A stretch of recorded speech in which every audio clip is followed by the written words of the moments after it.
O tema de hoje é falando sobre confiança em Jesus, né? Confiança em Jesus. Então, daqui a pouquinho, ainda na série do livro Estudos Bíblicos, se você quiser adquirir esse livro de estudos bíblicos, onde você vai encontrar mais de 190 estudos bíblicos, você encontra pela CPB, a Casa Publicadora Brasileira, onde você pode pedir o seu. Você pode até encontrar alguns sites aí que esteja vendendo o livro já usado, né, num precinho mais em conta, e pode estar aí adquirindo bastante conhecimento através desse livro. Tá bem? Eu quero pedir para que você possa se inscrever no nosso canal no YouTube, Programa Escola Bíblica, e também a nossa rede social lá pelo Instagram, Programa Escola Bíblica. Tá bem? Compartilhe nossos vídeos, deixe seus comentários, deixe o seu gostei e se inscreva também no nosso canal no YouTube. Tá bem? Se você quer participar conosco, você pode mandar uma mensagem para o 819-9909-9570. Tá bem? 819-9909-9570. Esse número você pode conversar conosco qualquer dia da semana, qualquer horário, e a gente vai estar lhe atendendo, tá bem?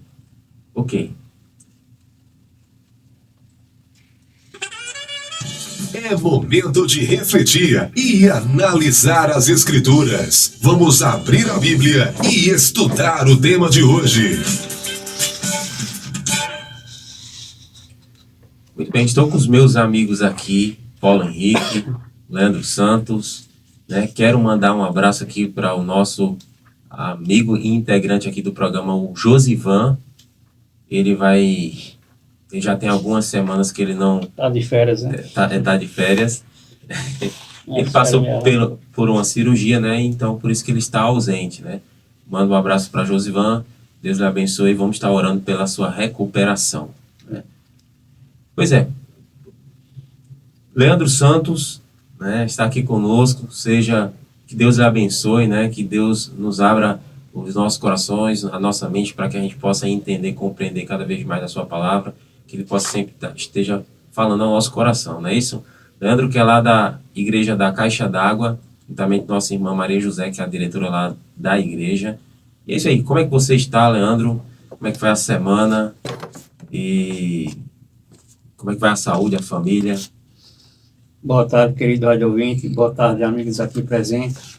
Tá tudo bem, Grace, graças a Deus. Família bem. A saúde em dia, graças a Deus. Amém. A igreja também caminhando para a honra e glória de Deus. Quero aqui mandar um abraço, né, para a minha amada igreja do Caixa d'Água. Eu tenho o privilégio de ser diretor de sonoplastia lá, para a honra e glória de Deus. Já estou no 2º ano, né, como diretor. E está uma benção. Já estou discipulando, né, alguns alunos lá para assumir também. Muito bem. E o segredo é esse, né? O segredo é esse. Jesus disse, né, fazer discípulo, né? Então, vamos obedecer a ordem do mestre, né? Que o Espírito Santo nos conduza mais uma vez para a honra e glória do Senhor. Isso aí. E nosso amigo Paulo Henrique, que é lá da cidade de Agrestina, da Igreja Central de Agrestina, todos os domingos ele está aqui conosco para poder também falar mais da palavra do Senhor, né? Através das ondas da rádio. Então é isso. Paulo Henrique, seja muito bem-vindo. Para a gente é um prazer, uma satisfação imensa ter você como parte integrante aqui do grupo, do programa Escola Bíblica. E é isso aí. Como é que você está? Como é que foi a sua viagem para cá? Como é que está a família? Ei, Gleison, obrigado pelas boas-vindas. Estamos bem até o presente momento, né? Graças ao Senhor Deus. Mando saudações a todos os irmãos com a paz de Cristo e a sua graça abundante. Minha esposa Vanessa, né? Dando um abraço, acredito que esteja a nos ouvir. E também os irmãos lá de Agrestina, né? Da Igreja Central. E também os irmãos lá da Igreja de Agrestina, sendo da Igreja da Avenida Josina Galvão. Acredito que a irmã Guida e Maria, né? Ela até mandou uma mensagem aqui. Eu tô ouvindo, viu? Oi, que bom. Abraço para Maria.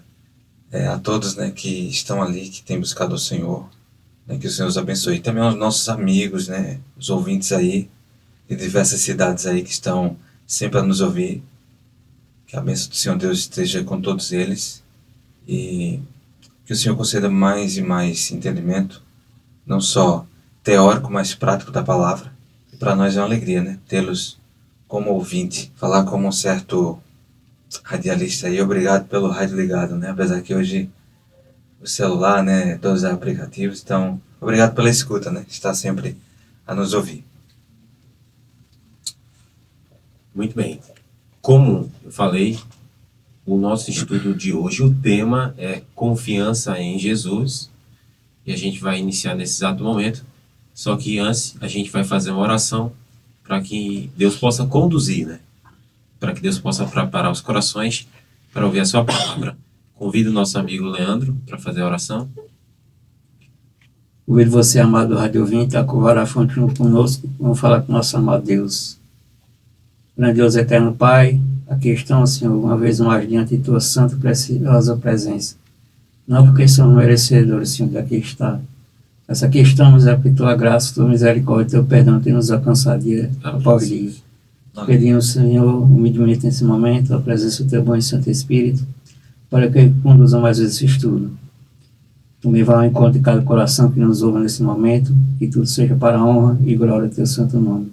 Amém. Permaneça conosco hoje e sempre, é o que eu lhe peço e já lhe agradeço. Doce nome, seu Filho amado Jesus Cristo. Amém. Confiança em Jesus, e aqui diz o seguinte: confiar em Jesus significa acreditar no seu poder e força e seguir os seus ensinamentos. É uma atitude que pode trazer segurança, alegria e força para enfrentar desafios. Efésios 1,13 diz o seguinte: e tendo também nele crido, fostes selados com o Espírito Santo da promessa. Confiar em Jesus é crer nele, ter uma fé estável e irrestrita. Uma vez que existia uma tal confiança, nós estamos selados pelo Espírito Santo da promessa. Então é isso. Eu vou deixar as perguntas com o nosso amigo Leandro Santos.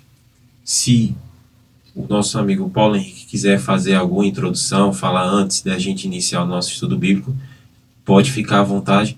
E agora é com vocês. Antes de começarmos o programa, né, a gente estava comentando aqui, e eu até falando tanto para você, Gleice, como para Leandro, apesar que você estava olhando aí toda a questão do som e tal, mas eu fiquei pensando assim, né, por que não confiar em Jesus, né? O nosso Salvador, ele veio para nos salvar. É o nosso Senhor. É o nosso advogado. Sem falar logo da base, assim, o Criador. Ele é o nosso Criador. Salvador. Né? O nosso Senhor. O nosso advogado. O nosso exemplo. Por que não confiar? Exatamente. Se ele é tudo isso, né? E muito mais, né? Tô falando nas principais, assim, características dele, né? Para conosco, né? Para com esse mundo que estava perdido, né? Mas foi pago um alto preço, né, para que esse mundo houvesse uma reconciliação, estivesse reconciliado com o governo, né, do Senhor Deus, né, Deus Pai. Então, Jesus Cristo, ele vem, né? Então, por que não confiar? Né? Isso fica uma pergunta para nossa reflexão, né? É isso aí. Se você quer confiar mais em Jesus, ter fé mais nele, né, depor a sua vida, a sua confiança em Jesus, fique conosco, você vai aprender um bocado. Vamos à primeira pergunta, então. Que predisse de Jesus o profeta Isaías? O profeta Isaías fez uma predição aí, uma profecia, né, sobre Jesus. Isaías capítulo 11, verso 10, diz assim: e acontecerá naquele dia que as nações perguntarão pela raiz de Jessé, posta por pendão dos povos.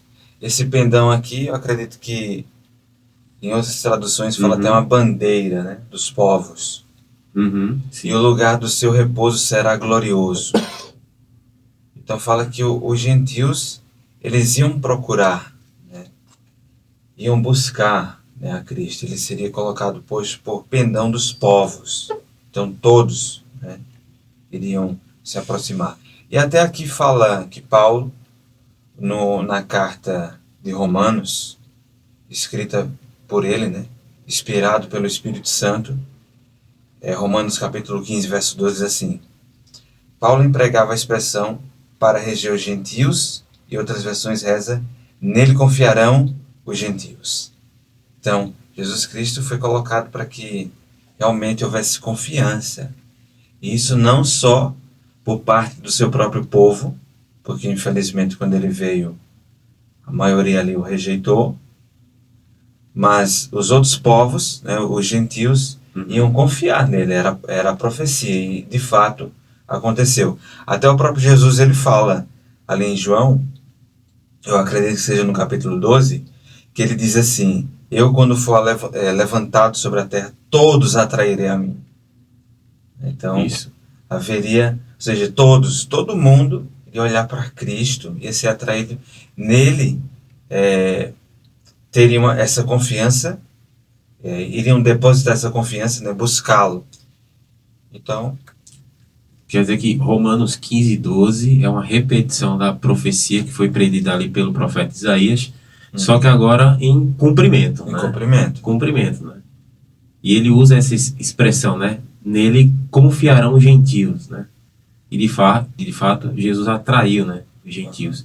E você vê que o evangelho se expandiu, né? No Sim. mundo. E chegou até nós, né? E chegou até nós. E vai chegar aos confins de toda a terra, né? Aham. Segunda pergunta: por que quer Deus que confiemos em Jesus? Por quê, né? Deus Pai, quer que confiemos em Jesus.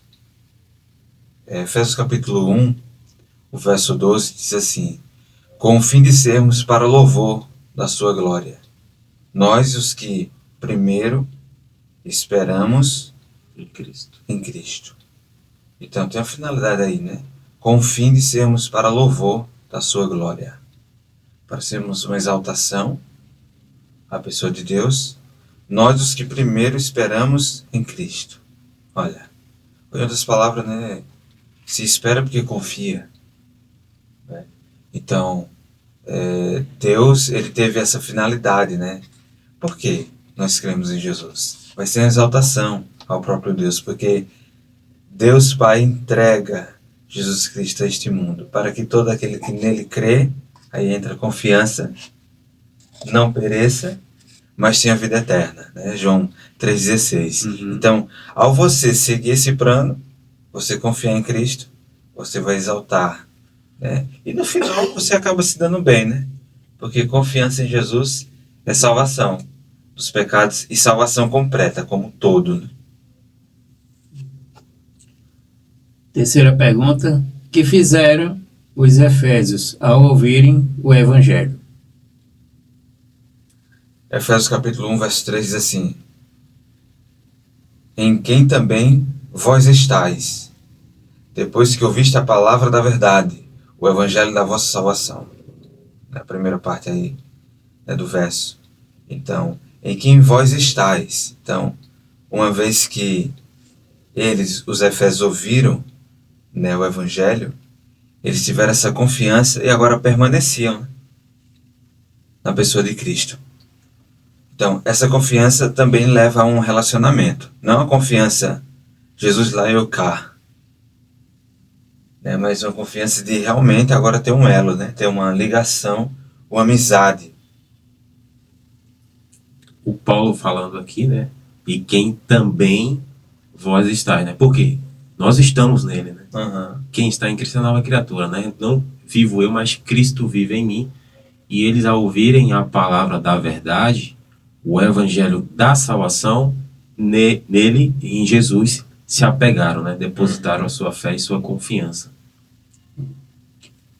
Quarta pergunta: que resultado trouxe essa confiança em Jesus? Olha qual foi o resultado. A segunda parte do verso, capítulo 1 de Efésios, verso 13, diz assim: e tendo também nele crido, fostes selados com o Espírito Santo da promessa. Olha, uma vez que se creu, você vai estar nele, né? E também aí você tem a comprovação, esse selo aí, né, que é teu Espírito Santo. E uma vez que você tem o Espírito de Deus, você de fato aí testifica, dá testemunho que você pertence agora, né, a Deus, né? Então, Deus. essa confiança, ela não pode ser uma confiança assim emocional. A gente já comentou, né, sobre fé emocional aqui. É a questão que muitos hoje fica nessa questão, uma confiança mais emocional. Não, mas tudo que a Bíblia fala realmente tem uma comprovação, né? É de fato, é literal o que acontece. Não é uma espiritualidade aí... Emocional, como você tem falado, né? Muitas pessoas têm caído nesse engano, né? Nesse erro, né? De levar o sentimentalismo, né? Ao achar que ele está com Deus, né? Mas... Por isso que muitas vezes na hora da prova, né? O pessoal, eles acabam que falhando. Porque é algo emocional. Então assim, quando é algo literal... Poxa, será que... Não, mas eu acho que Deus está pedindo isso mesmo. A sua palavra sempre leva à razão, né? Ao pensar, né? E aponta para a sua palavra, né? E você vê, né? Quando as pessoas vão tomar uma decisão, muitas delas ficam assim, mas será que é isso mesmo? Porque a fé é emocional. Né? Ela não veio exercitando isso, essa confiança em Cristo. Né? Então, na hora da prova, muitos vão recuar, infelizmente. Mas o estudo já é para incentivar, já é para mostrar que devemos ter essa confiança que realmente ela tem uma base, é algo firme, né? Sólida, é algo real. Né? Quinta pergunta, que é o Evangelho para todo aquele que crê? Pergunta muito boa, né? O que é o Evangelho? Porque o Evangelho... Vamos pregar o Evangelho. O Evangelho está sendo pregado, mas o que é de fato o Evangelho, né? Não me envergonho do Evangelho de Cristo, pois é o poder de Deus para a salvação de todo aquele que crê. Romanos capítulo 1, verso 16. É o poder de Deus para a salvação de todo aquele que crê. Então, Evangelho é poder, né? Poder de Deus. Então, o Evangelho ele faz uma mudança radical, né? Na vida de todo aquele que crê. E o Evangelho, essa palavra Evangelho, boas novas ou boa notícia. Boa notícia de quê? Os anjos, a própria Bíblia ela responde. Os anjos ali, quando Jesus nasce, ele diz assim, para os pastores, né? O anjo que vem dar a notícia. Eis que vos trago boa nova, olha, de grande alegria. Que hoje na cidade de Davi nasceu o Salvador, que é Cristo Senhor. Então o Evangelho é as boas novas sobre esse Salvador, né? Que é Cristo o Senhor. Então, pregar o Evangelho. Ah, você vai ficar rico. Isso já não tem base bíblica. Né? É a respeito de Cristo, do que Ele faz no seu caráter, né? Do que Ele faz de salvar você da condenação eterna para que agora você tenha vida e vida eterna. Essas coisas materiais podem vir para que você possa honrá-lo. Não é para o seu próprio deleite você usar as riquezas, os bens, né, que Ele dá. Se for para a glória de Deus, por que não? Ele pode lhe abençoar com isso, sim. Mas o sentido da vida cristã não é esse, né? Isso. Esse não é o sentido de crer em Cristo, né, e agora se dar bem materialmente. É para salvação, né? Para que você esteja nele e tenha vida completa, uma nova mente, né? E uma vez que estando nele, nova criatura, né, se fará, né? Não tem como, né, Gleice? Estar nele e ser velha, né? É. Criatura. Muito bem, vamos prosseguir aqui. Estamos praticamente na metade do nosso estudo e o Leandro pode continuar com as perguntas. Pergunta 6. Como considera Deus a quem abandona sua fé? Olha como considera, né, Deus a quem abandona a sua fé. Hebreus capítulo 10, verso 38, diz assim: o justo viverá da fé, e se ele recuar, a minha alma não tem prazer nele. Olha como Deus, né, considera a fé, assim, aqueles que abandonaram, né, melhor dizendo, a fé. A minha alma, Deus fala, não tem prazer. Eu não vou estar contente, né? Não vou estar satisfeito, não vou ter prazer. Porque a fé vem da palavra de Deus. Então, significa que se alguém abandonou, ele não quis mais dar ouvido à palavra de Deus. E daí existe aquele perigo, né? Muitos podem estar com uma fé aí emocional, não sendo da palavra e achando que estou agradando a Deus, né? Eu estou confiando em Jesus. Mas estás ouvindo a palavra de Jesus? Porque o próprio Jesus falou assim: aquele que é de Deus escuta as palavras de Deus. E até ele fala, né? Vós não sois de Deus, falando para a liderança da época. Porque eles não estavam ouvindo. Então, assim, se você hoje, né, não ouve o que Jesus Cristo tem a dizer na sua palavra, acredito, segundo o texto aí, você tem abandonado a fé. Mas a cura para a apostasia, né? Você pode se voltar para o Senhor, né, enquanto é tempo. Né? Sétima pergunta. Existe o perigo de os crentes perderam sua comunhão com Deus, com Cristo? Com Cristo. Existe o perigo de os crentes perderem sua comunhão com Cristo. E aí, será que existe? Porque a nossa comunhão com Ele é através da palavra, né? Oração. E Ele diz, aquele que tem as minhas palavras é aquele que me ama. E a fé, ela é atuante, operante, por causa do amor. Aí o que é que diz o texto aqui? Mateus capítulo 24, verso 12 diz assim: e por se multiplicar a iniquidade, essa palavra iniquidade, transgressão da lei de Deus, os 10 mandamentos. Então, por se multiplicar essa transgressão da lei de Deus, o amor de muitos esfriará. Então tem como, né? Respondendo a pergunta aí, de os crentes perderem sua comunhão com Cristo, tem. Diz que o amor vai se esfriar. Aí, de sorte que o cumprimento da lei é o quê? O amor, né? É o amor. Então, Romanos capítulo 13 fala isso, né? Finalzinho do capítulo. Uma vez que o amor esfria, logicamente ele passa a viver em iniquidade, longe dos seus mandamentos. Não está cumprindo, né? E uma vez que está frio, está fora, né? Porque lá em Apocalipse, né, tem até a expressão, né? De morno, do frio e do quente, né? Uhum. Ora, ele fala, né? Quem dera fosse frio ou quente. Não que ser frio seja uma coisa boa, né? Uhum. Agora que você fica ali em meio termo, é morno, né? Não, ela tá em cima do muro, então essa pessoa realmente corre o perigo, né? Ou já perdeu a sua comunhão com Cristo. E aí, Gleice, você falando isso, entra aquela questão, alguém pode achar que ele está quente, mas ele está em transgressão da lei de Deus, o amor esfriou. E ele pode falar, eu tenho confiança em Cristo, eu tenho fé em Cristo, mas ele não demonstra isso nas suas atitudes diárias, né? Na sua prática, na vida prática, né? No seu cristianismo prático, né? Na vida. Estamos falando de experiência cristã, né? Vida cristã, nessa série.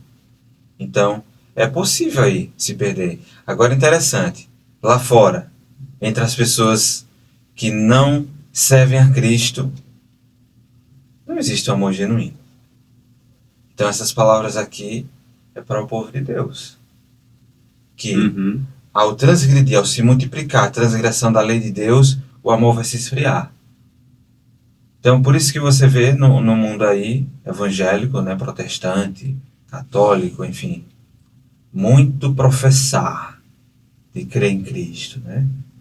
Mas pode aí ter, como diz a pergunta, terem perdido a sua comunhão com Cristo e estar sendo até inimigos dele, né? Por quebrar essa lei. E o amor aí está frio. Oitava pergunta. Por que meio é obtida a vitória na luta contra o mundo? 1 João capítulo 5, verso 4, diz assim: esta é a vitória que vence o mundo, a nossa fé. Então, a pergunta diz, né? Por que meio é obtida a vitória na luta contra o mundo? Através da fé. Então, se eu tenho fé em Cristo, a boa notícia é o quê? é que eu vou vencer esse mundo. Assim como ele venceu, né? Ele vai ter vitória, né? É. Uma vez que eu tenho fé nele, eu tenho confiança em Jesus. Né? É a mesma coisa, né? Confiança de fé. Nona pergunta: como nos anima Jesus para enfrentarmos animosamente as aflições e provações da vida? Como ele nos anima, né? Olha o que Jesus diz aí. João capítulo 16, o verso 33. Tenho-vos dito isto, para que em mim tenhais paz. No mundo tereis aflições, mas tende bom ânimo. Eu venci o mundo. Olha, no mundo você vai ter, né, aflições, mas tendo bom ânimo. Interessante que nas palavras de Cristo há poder. Esse mesmo Cristo que criou todas as coisas através da palavra, haja luz, houve luz, é o mesmo que diz, tenha bom ânimo, você vai ter. Né? Eu venci o mundo. 10ª pergunta: está firme e confiança em Jesus levou muitos a fazerem o quê? Caso esta firme confiança, né? Isso. Em Jesus levou muitos a fazerem o quê? Esse é um texto, um dos versos da Bíblia que eu gosto muito, de Apocalipse 12, verso 11. E eles o venceram pelo sangue do Cordeiro e pela palavra de seu testemunho, e não amaram as suas vidas até a morte. Olha, confiaram tanto em Cristo que mesmo em face da morte, eles não amaram a sua própria vida. Ou seja, a confiança em Cristo, que é demonstrada através do amor, né? A fé, ela é operante, né? Através do amor, foram vistos na vida dessas pessoas, né? Que amaram tanto a Cristo que diante da morte preferiram continuar amando a Ele, né? Confiando nele, do que amar a própria vida. Isso se deu assim bem explícito, né? Na vida dos nossos irmãos passados, os mártires, que eu já mencionei em outro programa aqui, que muitos foram assassinados de uma maneira assim terrível, né? Terrível mesmo, né? A ponto de ficarem sofrerem martírios, de ficarem agonizando, né? vários dias, terem olhos furados, nariz cortado, colocado chumbo ali derretido na boca deles com funil ali. E imagina, todo tipo de atrocidade. Literalmente passaram por sofrimentos mesmo, né? Muitos foram encarcerados e chegaram a passar muita fome, né? E depois de, quem sabe, até anos, foram libertos. É complicado. Eu até li a história de um jovem de 13 anos. Ele foi promovido para ele, né? Honras pelo rei árabe, e ele permaneceu ali. Ele falou, né, que em Cristo ele estava completo, tal. E dali o pessoal não gostou, né, dessas atitudes, dessa fala dele, dessa procedência. E no momento lá que ele ia ser executado, ele clama a Cristo, né, para ser liberto dos inimigos, e eles cortam os braços. Eles cortam os braços dele, depois as pernas, e depois chega a decapitar. Mas o jovem ficou aí, ó, lembrado até hoje o testemunho dele. 13 anos, um adolescente, né? E firme. Poderia ter aceitado as honras desse mundo, né? Mas não. Amou, como diz ele, confiou em Cristo, mesmo orando ali, não obtendo a resposta como foi pedido, mas permaneceu firme, né? Fiel até o fim. Tem um outro texto de Hebreus 11, 36, 38, já que a gente tem tempo, a gente poderia até ler ele, né? Quer ler, Paulo? E outros experimentaram escárnios e açoites, e até cadeias e prisões. Foram apedrejados, cerrados, tentados, mortos ao fio da espada, andaram vestidos de peles de ovelhas e de cabras, desamparados, aflitos e maltratados, dos quais o mundo não era digno. Então, esta firme confiança levou muitos a passarem por situações como essa, de não amarem a sua própria vida, né, em dar a sua própria vida pelo amor ao Evangelho, por amor de Cristo.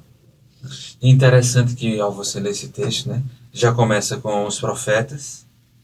Cristo ali, claro, ele é o centro, ele também é perseguido. Depois vem os apóstolos dos apóstolos, todos os cristãos aí do passado, né, que passaram. Então, mas mesmo assim, diante da morte, eles não amaram as suas vidas, né? Pergunta 11. Essa mesma confiança levou Moisés a fazer o quê? Então, Hebreus capítulo 11, o verso 24 ao 26 diz assim: pela fé, e a confiança em Cristo, Moisés, sendo já grande, recusou ser chamado filho da filha de Faraó. Olha como é que você vai recusar de ser chamado, né? Filho da filha de Faraó, escolhendo antes ser maltratado com o povo de Deus do que, por um pouco de tempo, ter o gozo do pecado. Olha, tendo por maiores riquezas o vitupério de Cristo do que os tesouros do Egito, porque tinha em vista a recompensa. Olha aí, Moisés, né? Essa mesma confiança. Não, o Egito, o grande império, né? Que uma vez estava ali no mundo, né? Moisés tinha toda a chance de ser o próximo faraó. Ser considerado o filho da filha de Faraó, né? Então, e a gente sabe, como você falou agora, né? O Egito, nessa época, era a potência mundial. Já pensou você ser o rei da nação mais poderosa do mundo e Moisés, não quero isso pra mim não. Não quero não. Esse não é meu propósito, né? Mas preferiu sofrer junto com o povo, ali com o povo que já havia mais de 400 anos de escravidão, e ele preferiu sofrer com o povo do que passar esse tempo aí, né? Porque ele sabia, ele tinha visão de futuro, né? Ele disse, não adianta eu ganhar o mundo inteiro e perder a minha salvação, como diz a palavra de Deus, né? Então ele preferiu sofrer com o povo, e hoje é onde ele se encontra? No céu, né? No céu, né? E interessante, né, Gleice? Porque assim, pela fé, Moisés, ele fez isso. Ele recusou, né? Ser chamado de filho da filha de Faraó. E interessante que a fé em Cristo muitas vezes vai levar a gente a renunciar a muitas coisas deste mundo, né? E sofrer, porque ele preferiu aí sofrer junto com o povo, né? Então, poxa, quer dizer que a fé vai me levar a renunciar a muitas coisas por amor a Cristo e eu vou ter que passar pelo sofrimento? Sim. Mas no final vai ser muito melhor, viu? No final a recompensa daqueles que sofreram com Cristo vai ser muito melhor daqueles que gozaram a vida neste mundo de pecado. O quadro vai se reverter, né? Aqueles que aparentemente estava tudo ok, não, esses são os que estão fazendo o que é correto, porque estão andando na linha deste mundo, e aqueles que estão andando na contramão, não, esses aí tem algum problema, né? Parece que não entendem as coisas, parece que não sabe aproveitar, né, a vida, viver a vida. Não, mas no final, aqueles que confiaram em Cristo e foram até o fim, terão um grande galardão, né, uma grande recompensa. Amém. Penúltima pergunta. Que está prometido aos que confiam em Jesus? O que está prometido, né? Tem uma promessa. Marcos capítulo 10, verso 29 e 30 diz assim: ninguém há que tenha deixado casa, ou irmãos, ou irmãs, ou pai, ou mãe, ou mulher, ou filhos, ou campos, por amor de mim e do Evangelho, que não receba 100 vezes tanto, já neste tempo, em casas, em irmãos, irmãs, e mães, e filhos, e campos, com perseguições, e no século futuro, a vida eterna. Ó, até alguns fazem uma interpretação desse texto dessa segunda parte, quando Jesus diz assim, olha, você já vai receber aqui 100 vezes mais tanto neste tempo, em casas, em irmãos e irmãs. Só que Cristo fala assim, que aqueles que são irmãos, irmãs, mãe, filhos, são aqueles que ouvem a palavra de Deus e praticam. Uhum. Então, a família de Deus, daqueles que ouvem a palavra de Deus e praticam, é grande, universal, né? Todos aqueles que fazem isso, você pode chegar e dizer assim, olha, isso aqui é minha família, aqui eu tenho uma casa. Né? Porque muitos usam esse texto aí para dizer que você não pode passar por nenhum tipo de dificuldade. Então, se você passar por alguma dificuldade, você não tem fé, né? Até falam isso, né? Não, se você perder sua casa, não ter deixado o campo, casa, né? Aí depois ele fala, né? Vocês vão receber 100 vezes tanto já nesse tempo agora, de carro, de casas, de campos, né? Irmãos, irmãs, né? Pois é, mas o que a palavra de Deus diz é que meu pai, minha mãe, meus irmãos e minhas irmãs são aqueles que fazem, ouvem a minha voz, né? E praticam. E praticam. Então, esses é que de fato são. Bem, e no século futuro, a vida eterna. Aí, essa é a promessa, né? Aí eu penso assim, se ainda você não recebesse irmãos e irmãs, aí, né? Casas, campos, mas eu vou ter a vida eterna, então tá tudo bem, né? A maior herança, Né? para receber. Porque é vida eterna, né? É como alguém certa vez falou, olha, lá na nova terra você vai ter a sua habitação, sua casa. Aí a pessoa diz, mas aqui eu não tenho? Sim, mas veja só, você tem, mas quando você morre, fica para outro. E na nova terra é vida eterna. Então você não vai construir aquela casa e aceita um dia, ó, não vou estar mais aqui, vou morrer. Ou quem sabe ver alguém, sei lá, fez alguma coisa e levou tua casa embora, né? Assim, roubou, né? Fez alguma desonestidade. Mas não, na vida eterna, tudo que você fizer, você vai usufruir daquilo eternamente, né? Exatamente. Propriedade eterna, né? Daqui ninguém, né, vai me tirar jamais, né? Última pergunta. Que é Jesus poderoso para fazer? Olha. Se Jesus é poderoso para muitos aí, dar um carro, uma casa e muito mais, né?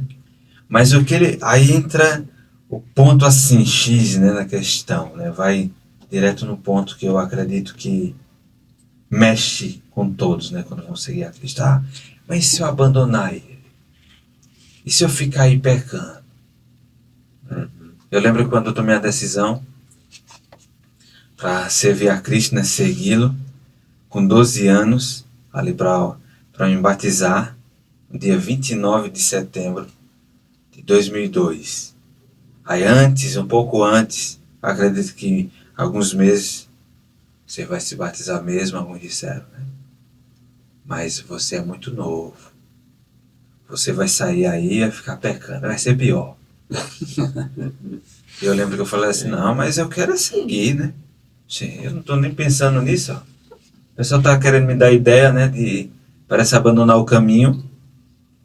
Mas esse verso aqui, eu acredito que seja uma resposta até para você que está nos ouvindo, né? Se está aí pensando, eu devo seguir mesmo, seguir o Senhor, deixar este mundo. Devo depositar essa fé mesmo, assim, até o ponto radical de deixar as coisas deste mundo para trás.